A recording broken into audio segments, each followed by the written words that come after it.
বিসমিল্লাহির রহমানির রহিম। প্রিয় বন্ধুগণ, হোমিওপ্যাথিক ডাক্তারদের লম্বা লম্বা কথা বলা যতটুকু সহজ তার চেয়ে অনেক কঠিন মেডিসিন নির্বাচন করা।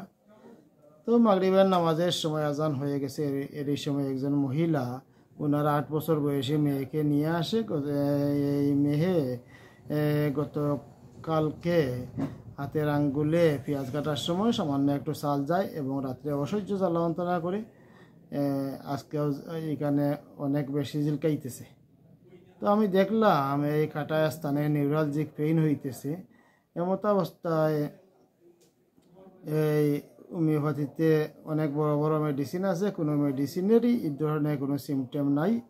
যদি কোনো ফুরা বা বিস্ফুরাতে এই ধরনের জিলকানি থাকে তাহলে অনেক মেডিসিন আছে, কিন্তু সামান্য সাল গেছে এখানে অসহ্য জিলকানি। এই লক্ষণটি পাওয়া যায় এলিয়াম সিপাই, যে মেডিসিনটিকে হোমিওপ্যাথি ডাক্তাররা অবহেলা করে সর্দি কাশির মেডিসিন বললে এক্ষেত্রে উড়িয়ে দিবে, সেই মেডিসিনটির সিমটমই এখানে আসছে। তাই আমি এই বাচ্চার জন্য মেডিসিন নির্বাচন করি এলিয়াম সিপা। তো একটু দেখাই কেন এলিয়াম সিপা দিলাম।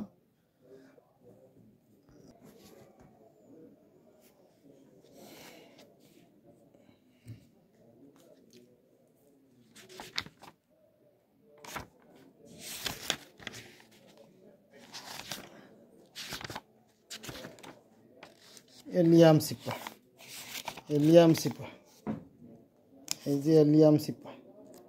এলিয়াম সিপায় এখানে কি লেখছে? নিউরালজিয়া, স্নায়ুশুল বেদনা, শাকাঙ্গ ছেদন কিংবা স্নায়ুতে আঘাত লাগিবার পর নিউরালজিয়া ও আঘাতজনিত পুরাতন নিউসাইটিসে স্নায়ু প্রদাহে সিপা উপকারী। সিপা মানে এলিয়াম সিপা। তো প্রিয় বন্ধুগণ, এইখানে দেখলেন আঘাতজনিত অথবা শাকাঙ্গ ছেদনের পরে নিউরালজিক পেইন হলে তার মেডিসিন এলিয়াম সিপা। এই মেডিসিনটি হলো সর্দি কাশির একটি বড় মেডিসিন, কিন্তু যদি সামান্য আঘাতজনিত স্থানে অথবা কাটা করতে নিউরালজিক পেইন হয় তার জন্য মেডিসিন, সিমটোমেটিক মেডিসিন দিতে হবে এলিয়াম সিপা। এইভাবে খুঁজে খুঁজে ম্যাটেরিয়া মেডিকাকে আয়ত্ত করে তবেই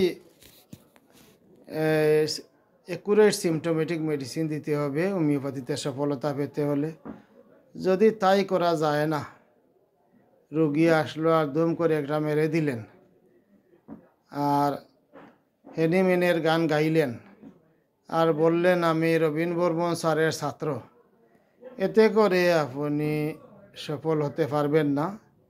আপনি সফল হতে চাইলে হোমিওপ্যাথি নিয়ে গভীর সাধনা করতে হবে এবং হোমিওপ্যাথির কোন জায়গায় কী সিমটোমেটিক মেডিসিন আছে তা খুঁজে খুঁজে বাহির করে একুরেট সিমটমে মেডিসিন দিতে হবে। তবেই আপনি হবেন হ্যানিম্যানের গর্বিত ছাত্র, হ্যানিম্যানের গর্বিত উত্তরসূরি এবং রবীন বর্মন স্যারের ছাত্র হিসাবে আপনার দাবি করাটা হবে সম্মানজনক। তা না করে একুরেট মেডিসিন দিতে না পারলে আপনি রুগীকে দামাচাপা একটি মেডিসিন দিলেন এবং দীর্ঘ সময় পাস করলেন, রুগীকে ওয়েটিংয়ে রেখে শেষ পর্যন্ত রুগীরও কষ্ট এবং হোমিওপ্যাথির বদনাম, আপনার নিজেরও বদনাম এবং হ্যানিম্যানের একটা বিরাট সায়েন্সকে করলেন দুর্বল।